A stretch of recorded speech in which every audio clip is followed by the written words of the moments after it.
Welcome everybody to our webinar. Today we're going to be talking about your contact center knowledge base, the fact that it may be failing you, and what to do about it. I'm going to repeat that intro in just a second because people are sort of still filtering in. So we'll just give folks about 30, 45 seconds to get into the webinar, and then we will get started. We've got a lot of great content planned for you today. So just stay patient, and I'll be right back with you.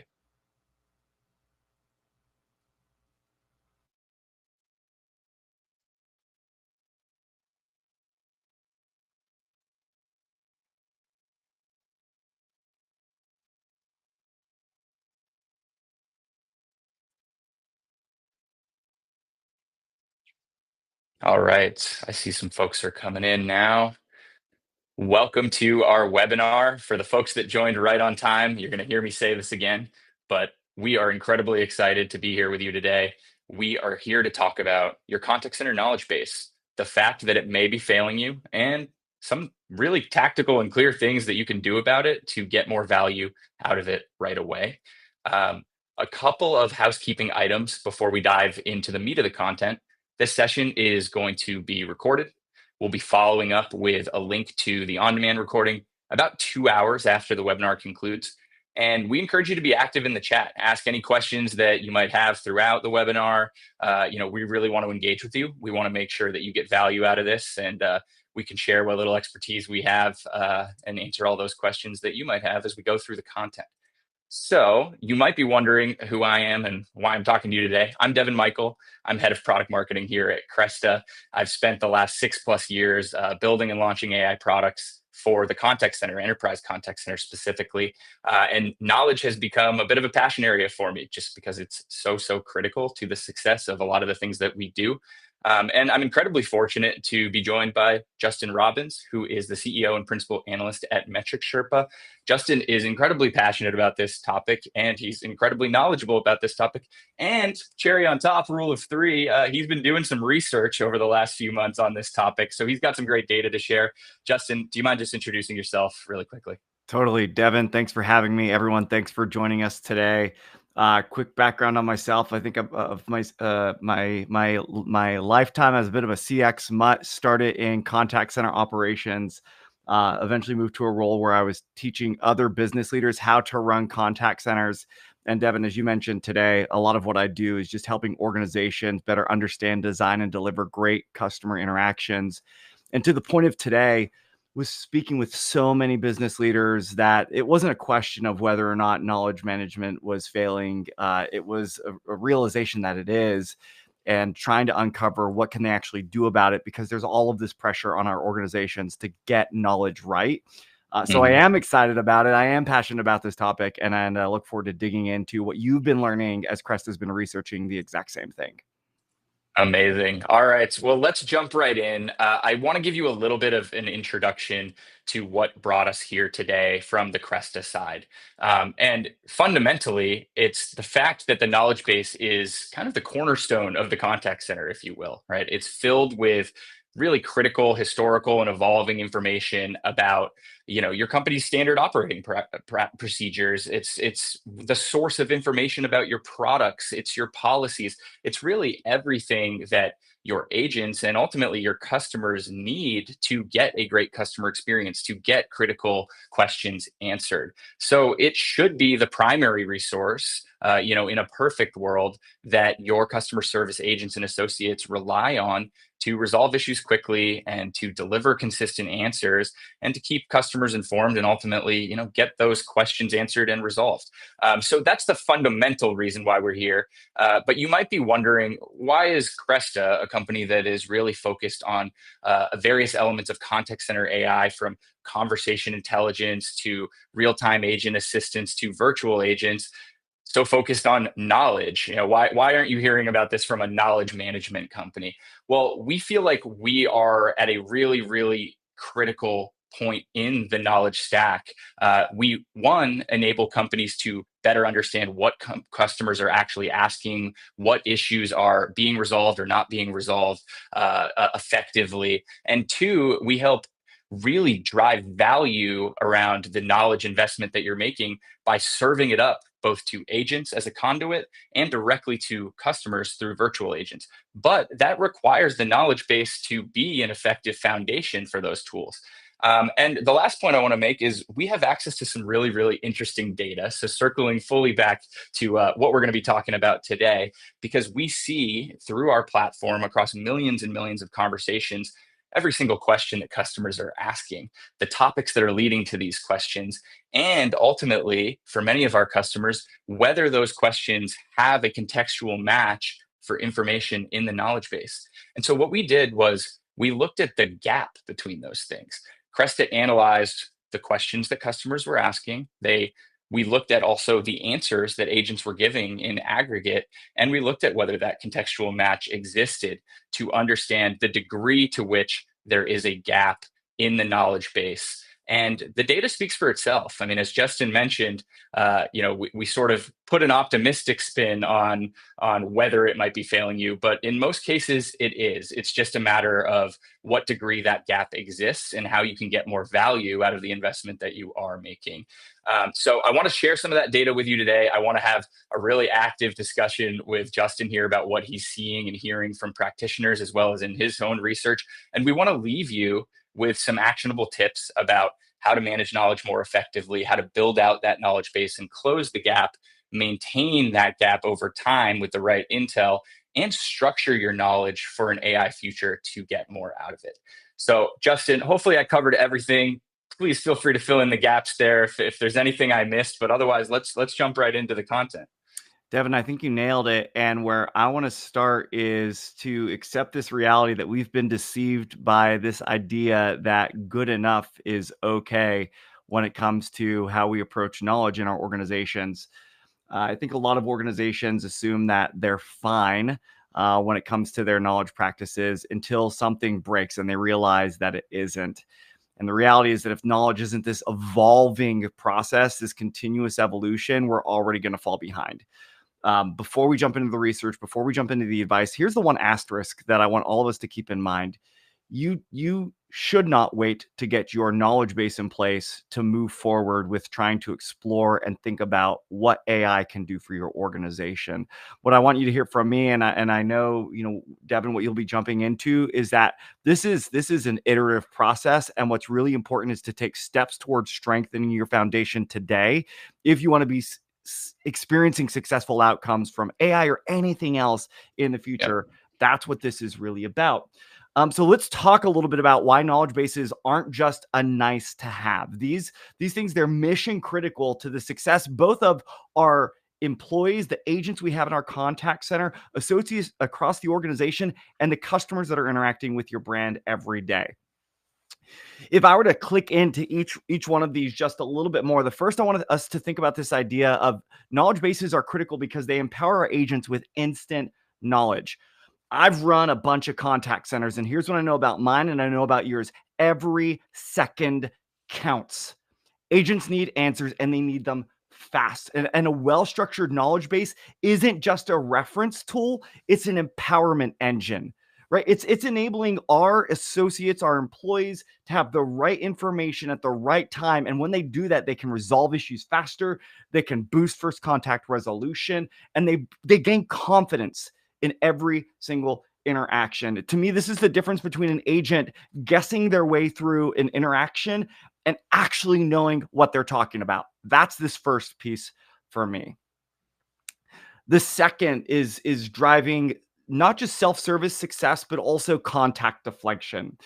We know we're all customers. We know that in most instances, we don't want to contact a brand if we don't have to. We get that. Why don't we live that out when we're putting these things into place in our organization?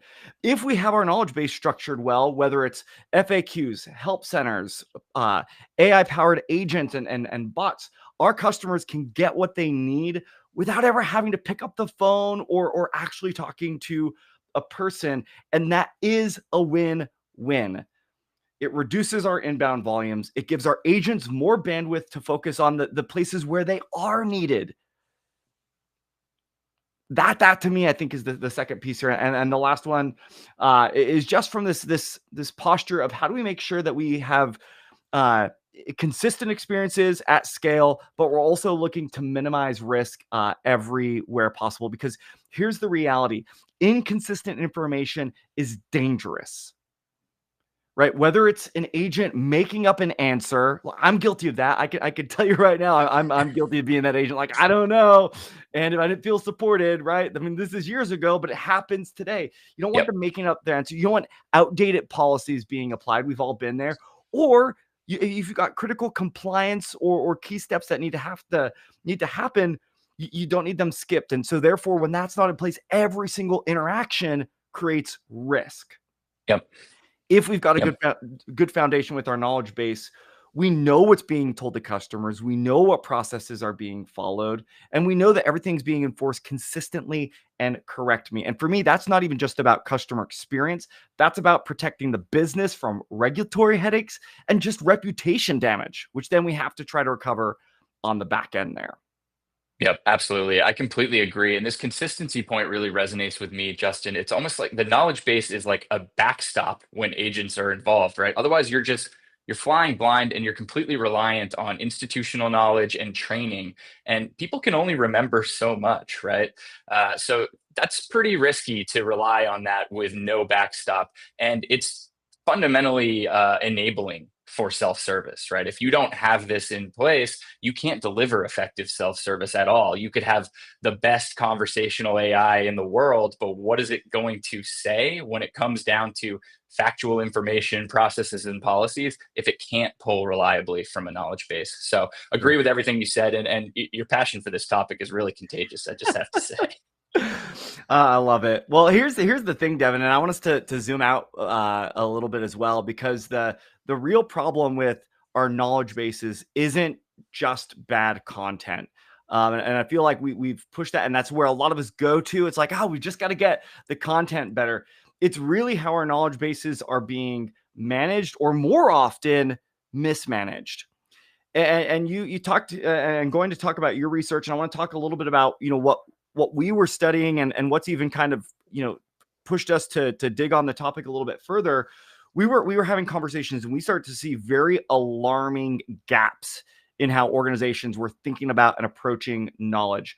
Talking to especially enterprise leaders where you've got large scale knowledge bases and a lot of risk, there was this good enough mentality that kept coming up, and their belief that, hey, it's in good enough shape. But when we start to dig in, the reality was that there were major vulnerabilities throughout them. You had outdated info, you had really bad structure, you had a lack of governance, and worst of all, having conversations with frontline agents, they've kind of just completely given up on using them. Right. So that's what we were discovering. And then we start to look at, well, what are the actual symptoms here? What if you're here with Devon and I today, and you're like, okay, I have some assumptions, but what could actually be showing up? What happens if my knowledge base isn't up to par? To me, there's both hard world metrics and there's real world frustrations, right? To me, some of the hard metrics, we're going to be seeing low first contact resolutions or high number of repeat contacts and escalations. You'll see handle times increasing, or in places where they seem highly unpredictable for the same type of interaction can be assigned, and also just rising escalations. All of these types of things can be traced back to bad knowledge management. And if I think of some of the more qualitative things, it's these conversations that I've had, that if you're sitting down in one-on-one with your agents, where suddenly you realize they've stopped trusting the systems. It's sitting and doing observations of how people are navigating, and realizing that they've created workarounds to bypass the knowledge base or processes entirely. Or it's looking at feedback from customers and seeing that they're getting conflicting answers depending on who they're talking to. If you're hearing me say some of those things and you're like, that's showing up, that's showing up, that's showing up, that's how you know. And again, these aren't the problems, they're just the symptoms. And so if you want to fix the issue at its core, you've got to have the right tools and strategy. And Devon, I think this is probably a really good place to say, okay, we get it. It's a problem and it can manifest, but what do we actually do about it? Do you want to maybe step us into, here's some things that each of you can put into practice? Yeah, well, I don't want to get too ahead on solutions because we're going to talk some really specific ones down the line. But I think fundamentally there's sort of a step process here. It is one, to your point, making sure that the knowledge base is actually being managed and invested in to serve as a foundation. Two, it's making it a lot more useful tool for agents. Thinking back to what you said about how time is money and every second matters in these interactions, both for the business, but also for the end customer who's trying to just go about their day and like typically solve a problem they want solved as quickly as possible, right? Just having a deep knowledge base, even if it covers absolutely everything that an agent could ever need, if they have to dig through that thing and search for what they're looking for, that's also a problem, right? You're not getting the value out of the investment you've made in knowledge management and developing the base because it's not effectively being used by agents. And so it's interesting. There's an anecdote from one of our customers, a large airline, where we discovered that they were, it was a very small subset of questions, but this one would it just popped off the page for us. It was taking agents like 17 minutes to find the answer about a surfboard policy. And the exact specifications around size of the surfboards that you could take on your flights to Hawaii. And these customers were just sitting on hold while agents were digging through all these different sort of policy driven knowledge base articles to find the answer about the darn surfboard. That's painful. So it was there, it was correct, but it wasn't being served up to the agent in a way that made it a good experience for them or a good Mm. experience for the customer. And then the last piece is, how do you understand where your gaps are once you've made an investment? How do you stay on top of that? And so I think there's some really interesting tooling. Again, I won't give up the buck too far ahead right now, but we'll talk about that when we get into sort of specific ways that you can think about improving your knowledge base and getting more value out of it. Well, I'm curious, as you were kind of digging into the research, what were some of the big things that you saw? What were some of the key things that jumped out to you? Yeah. So when we did this research, it's part of a series called Cresta IQ, where we try to take a really data driven approach and then derive some useful insights out of it. And what we did was we looked at sort of the nature of the gap that we were seeing among our customers. Again, totally anonymized data, but this is across millions of conversations, many, many customers. We sort of found two states that were common. The first that you're seeing here is the extreme. And we found that in these cases, these organizations had deeply underdeveloped knowledge bases, right? And so when we looked at what questions are actually being asked and which questions have corresponding information back in the knowledge base, there was only a 10 to 12% coverage rate. So think about what that means. I mean, 90% of the questions roughly that your customers are asking, the agents are only answering based on institutional knowledge and training. Again, that backstop is just fundamentally not there. So not only are they not being empowered to answer quickly, they might be getting the answer wrong. They might be following the wrong process. And so a lot of those knock-on effects that you just heard from Justin in terms of symptoms, they're going to be pretty extreme in this scenario. And Justin, I wonder if you have any insight in sort of this cohort. I mean, again, it doesn't have to be exactly 10 to 12 in terms of what you've been seeing, but this cohort of an extremely underdeveloped knowledge base, or one that just hasn't been invested in, what are some of the causes that you've seen in terms of like how you get to this point?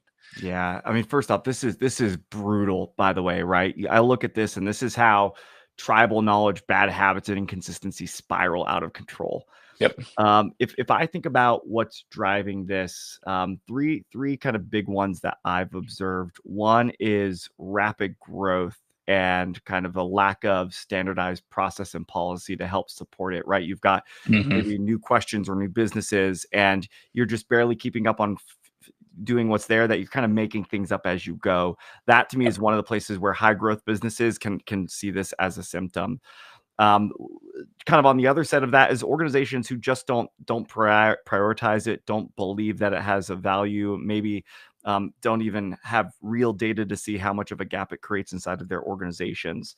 But I think what happens for more organizations than not that would fall into this category is they would probably tell you that most of their interactions probably fit, if we think about like Pareto principle, that maybe it's a little bit more than this. Maybe the majority of their contacts really only fit into one of 10 or 15 or 20%, and that coverage is covering their highest, their most common types of interactions. Which the Hmm. scary part when I've seen that play out is the things that are less likely are the ones that aren't documented and then become the things that become, very questionable. So I think Yep. that can be one of the factors that plays here is you built knowledge around what happens most frequently, or again, could be the opposite of that. Maybe the things that happen all the time, we decide we don't believe we need knowledge for. And so we Yeah. just use the one-offs. Yeah. Well, interestingly, I mean, in this analysis, we did sort of normalize the data for volume against those questions. So how frequently they were occurring. And like we actually still saw this extreme scenario despite that, which is crazy. I think there's also a world, and we've heard this anecdotally from some of our customers where, agents are like using printouts on their desks and stuff like that. So that efficiency issue of like digging through an actual institutional knowledge base, it gets even worse when we're talking about like paper and notes and those types of things. So it's actually shocking in 2025, it is 2025, right? Some of the practices that you still see out there. And if you are feeling sort of behind when you hear about some of these cutting edge applications of AI, know that you're not alone. Like Yeah. there is analog knowledge management happening all around the world. Devon, I was in a contact center not that long ago. They had a great digital knowledge base, but they had a strong group of agents who still preferred to have a binder with things printed out and sticky Yeah. notes and it was awful because here they had a really good solution, but they weren't reinforcing the right practices to make sure that people were trusting and using what was a good tool, and as a result, Yeah. had that big clunky binder that they were referencing. Yeah, I mean, I'm glad you brought that up. There is sort of this like institutional muscle memory almost where behavior change is hard. You really need to focus on making it incredibly easy to access this stuff. So it's not saying switch from your binder to something else you have to search through on the computer, right? It's saying here's the answer in context as you're talking to the customer. It's pretty hard to turn that down as the agent if you feel like you can trust the information. Right. So I'm gonna move. I'm gonna keep us moving because I know we've got limited time here. I do want to talk about the second cohort, and in this case, we saw a group of companies that had about 70% coverage. That looks pretty good. And I think the issue that we saw here was less so that there wasn't an investment being made. There was major issues in sort of the approach to knowledge management. It was trouble keeping up as the business evolves, as customer needs evolves, as things change. And also just trouble understanding that margin. Like you talked about companies that think the vast majority of interactions are answered by these 20 things, right? And that's good enough. Well, so how do we dig into the margin and actually prioritize filling that margin? That's sort of the state that we found these companies in. What are you seeing out in the world that sort of looks like this, Justin, in terms of the practitioners you're talking to? Yeah, again, Devon, and even with this is still saying that almost a third of customer issues are going unresolved or somebody having to fill in the blank here. So it's like Right. still concern here. Look, I think this is where I remind leaders that it's don't let perfection get in the way of progress. And what I'd rather see is organizations have a practice for continuing to grow the 70%. And sometimes there's knowledge articles that need to be retired. There's an evolution here. And I would say, Devon, this is probably on par, seeing that this is kind of one of the best bases in the study. This is on par with what I'm seeing a lot of organizations. They recognize that there is still room for improvement, but often in Hmm. these organizations, there are practices in place to continue the pursuit to get closer and closer to having coverage there. So, again, to me, I think on both sides of the spectrum, you've got a lot of catch-up work to do when you've got such a gap here. And for this should be about continuing to understand where are the places where knowledge can have the greatest impact, what's holding you back from making sure that it's in place, it's documented, it's up to date, Yep. and putting a practice in place to do it.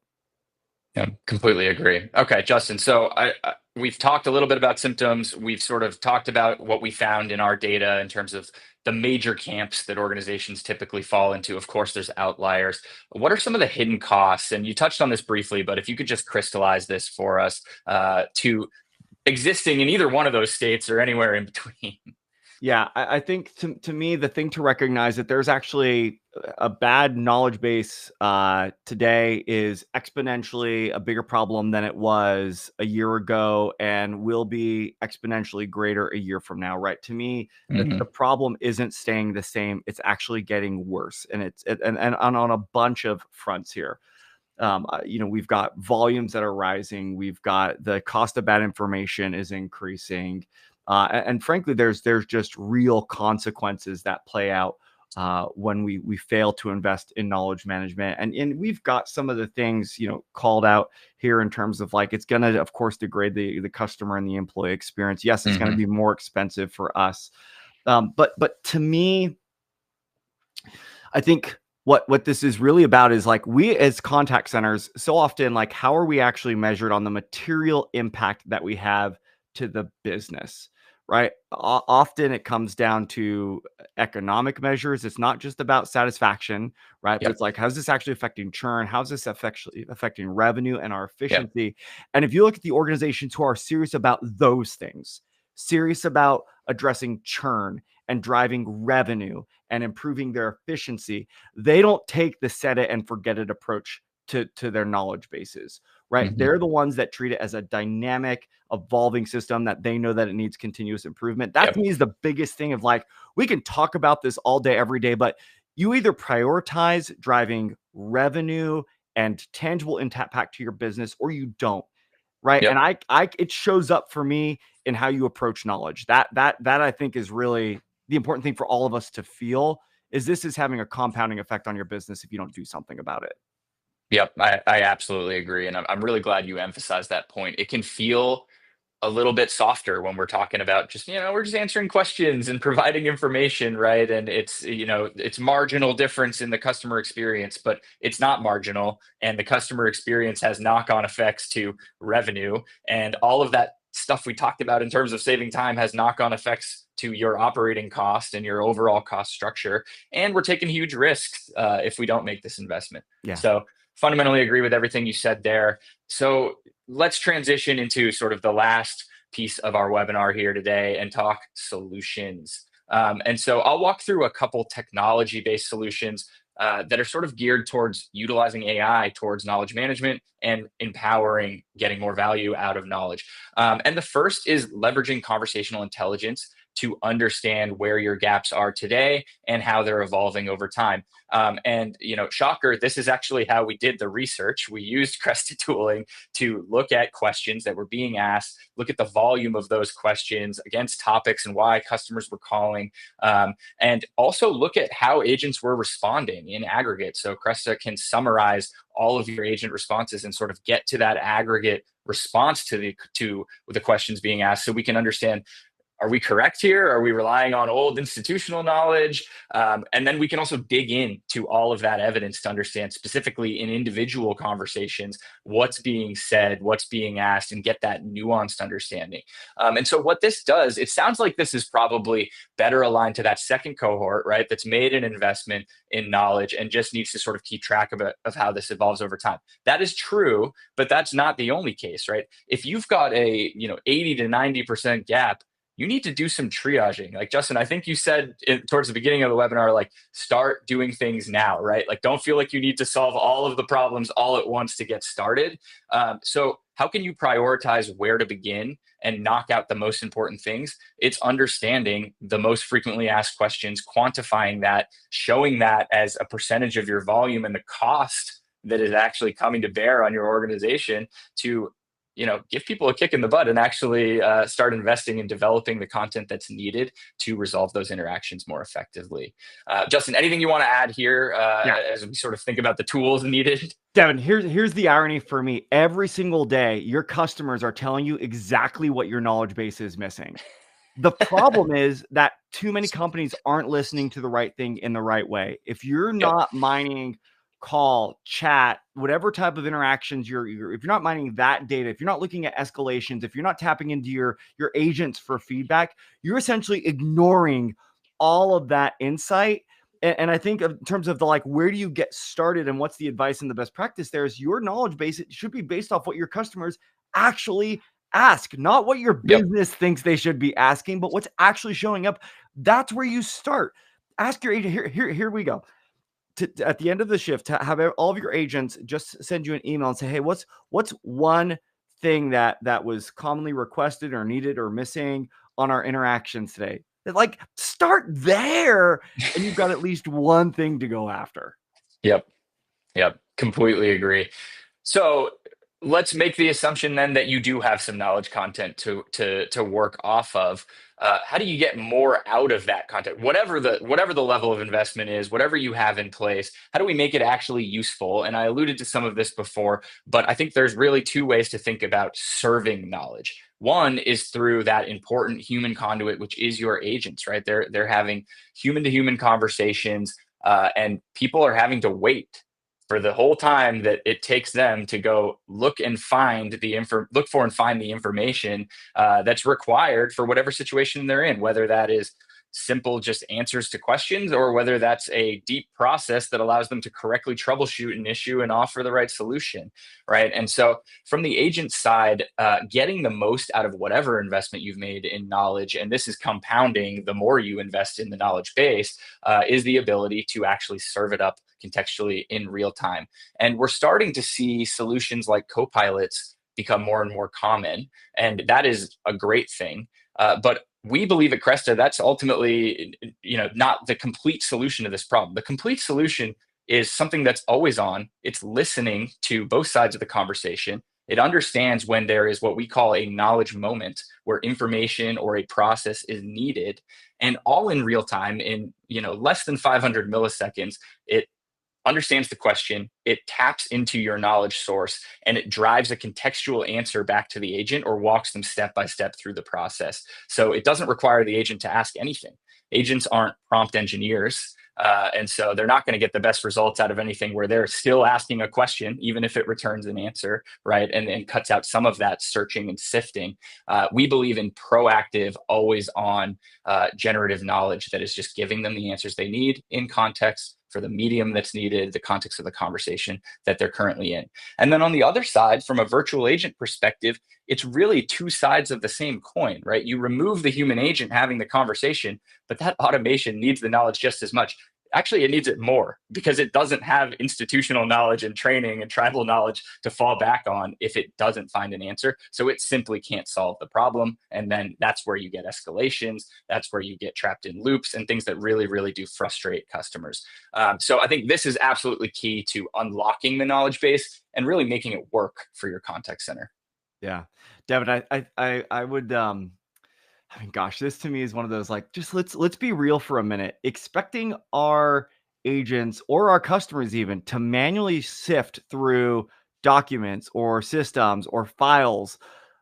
If you're an agent while in that live customer interaction, or even if you're a customer trying to like navigate this, like, this is just a massively outdated way of approaching how we're equipping people with information.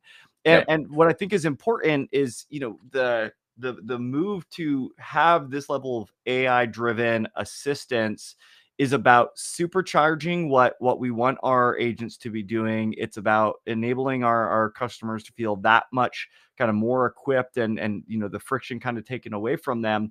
And if we focus on having the right knowledge surfaced at the right time, our agents aren't left having to figure it out. They can actually focus on delivering solutions. Let's be honest, like, that's what customers want anyway. Yep.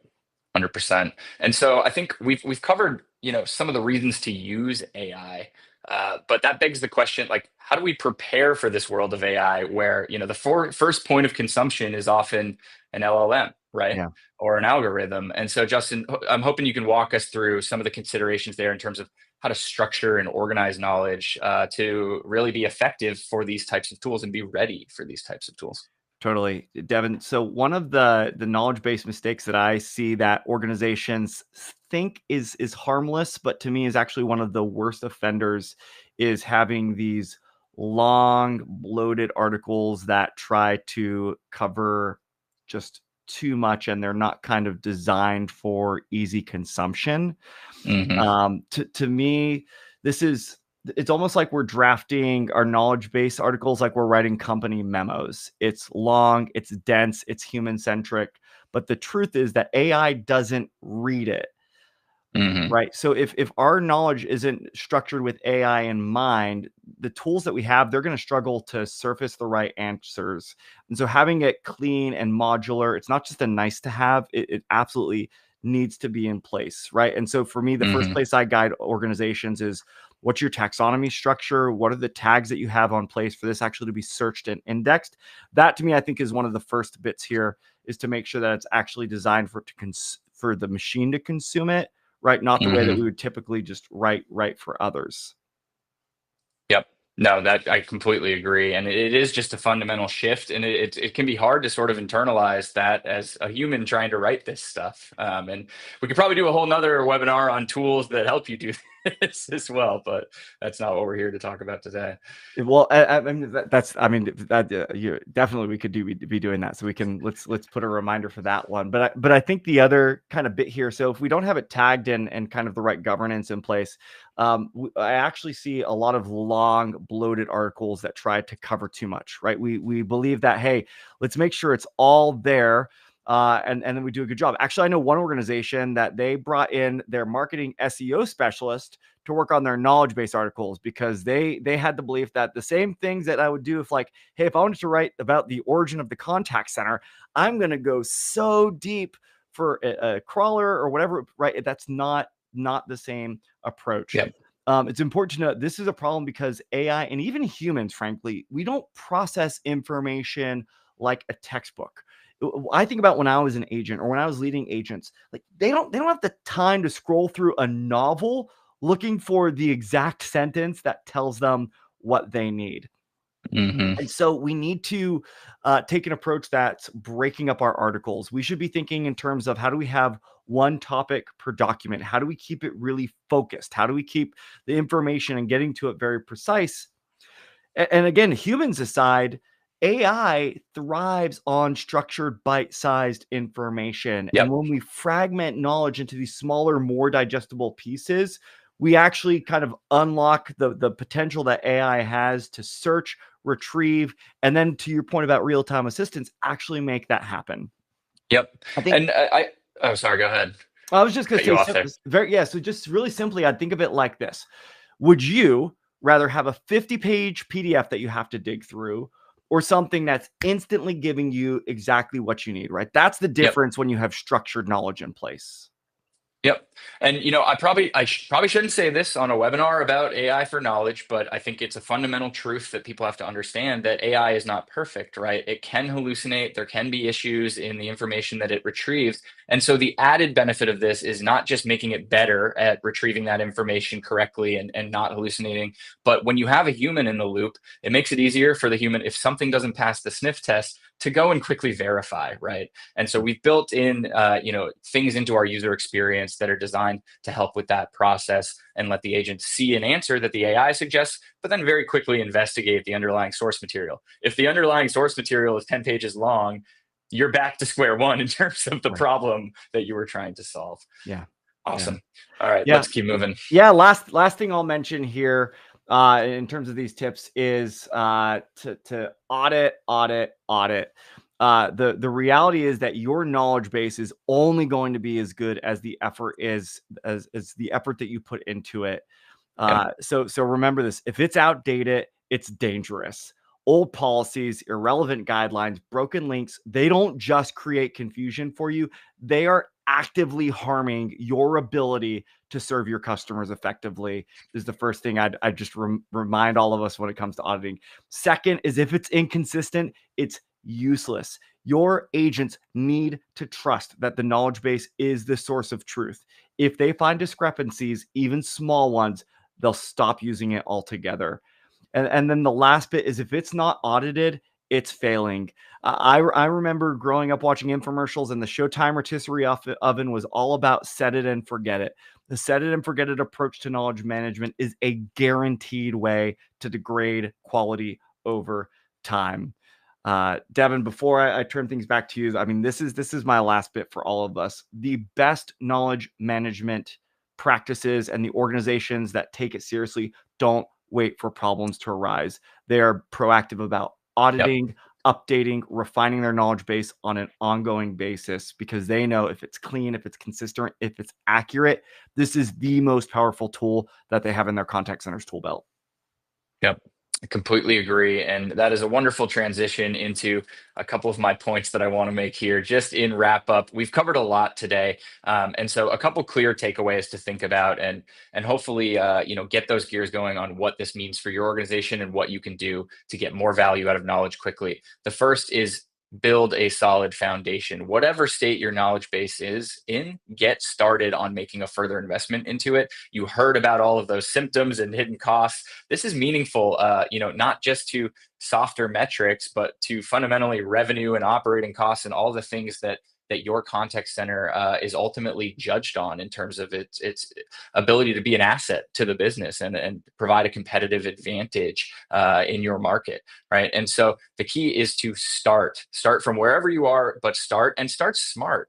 Uh, get tooling in place that helps you understand what customers are asking, the volume at which they're asking, where the sort of major pain points and tension points lie, and invest there, right? Build out that content deeply, optimize it for AI, but really just get started.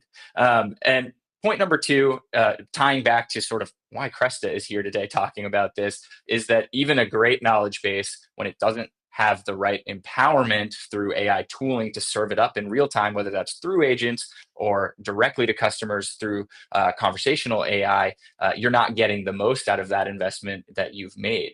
And so, really unlocking the power of your knowledge and sort of the more significant benefits that you can get out of making this investment in knowledge relies on real time AI, and the tooling is getting really, really good to make this all possible and to drive tangible, measurable ROI for your business.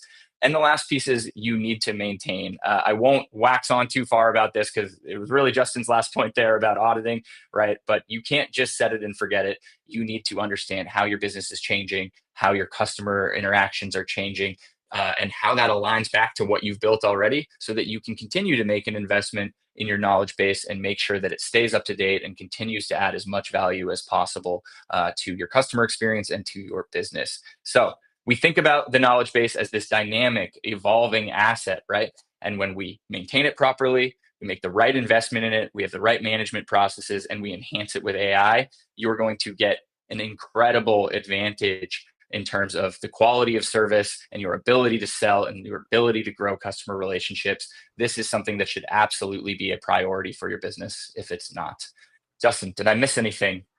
This is now, Devin. Look, I write and talk about this idea of value force multipliers. And to me, an investment in your knowledge base. And here's the thing, it doesn't have to be a financial investment. Even just starting with the time and effort that we've talked about can absolutely be a force multiplier for creating value in your contact center.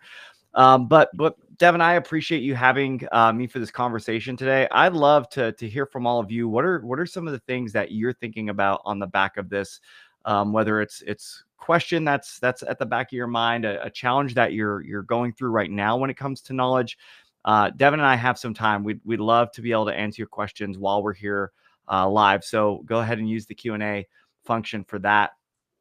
Devin, I'm curious while we have those questions come in.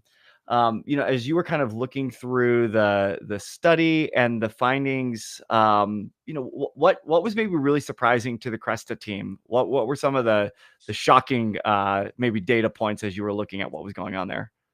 Yeah, I mean, to be honest, you would expect the vast majority of our customers to be in probably the most mature state when it comes to knowledge management, given the fact that they're making an investment in all sorts of AI tooling at really the cutting edge of AI tooling for the contact center. And that wasn't always the case, right? And that's not to say you can't still get significant value out of serving knowledge if your knowledge base isn't complete. But that was probably my biggest surprise, was seeing some of these organizations that had that 80 to 90% gap. That Yeah. was certainly eye opening for me, and that's just it's one of the things that we provide to our customers is sort of a holistic view, not just selling them technology, but helping them transform their operating procedures and their other areas of investment to get the most out of the technology. So we want to be aware of those things and coaching these organizations about how they can get more out of Cresta to solve that problem, and ultimately get more out of their fundamental investment in Cresta by solving that Yeah. problem.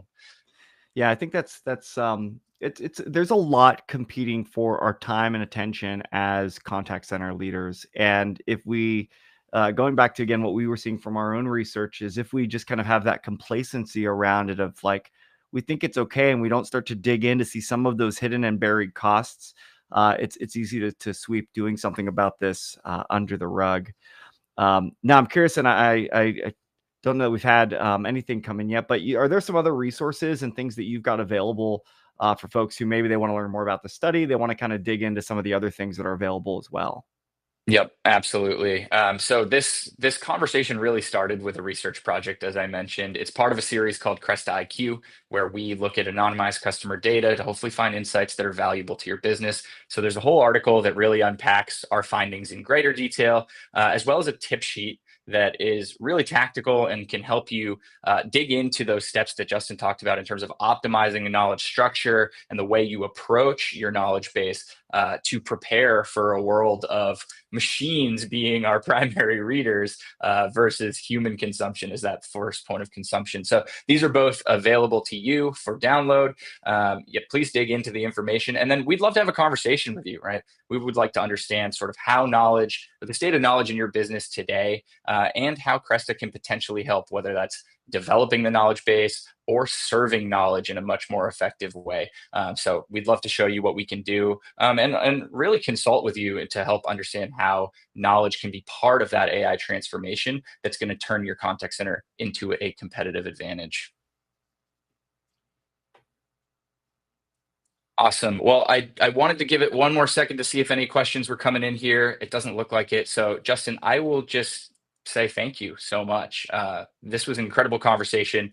I mentioned it before. I'll mention it again. Your passion for this topic is contagious. You really know your stuff. You've been in the thick of it as a practitioner. Now, as an analyst, you're talking to practitioners every day. So your perspective is really invaluable here in sort of bringing the reality on the ground to life. So thank you so much for joining us. Is there anything you want to leave our audience with before we wrap up today? Yeah, Devin, thank you for having me. For all of you that are on this, look, it is a journey, and it's one that you take one step at a time. So do not be discouraged. You are far from alone if you feel like, hey, we're struggling with our knowledge base today. You are in good company. But as I said early on, just start somewhere, and if you're looking for ideas on what could that look like, Devin, the team at Cresta, I know have some great resources available to you. I'm always happy to answer questions for folks. But Devin, it's been an absolute pleasure. Thank you. Yeah, likewise. And thank you so much for your time today, everyone who joined us. Bye now.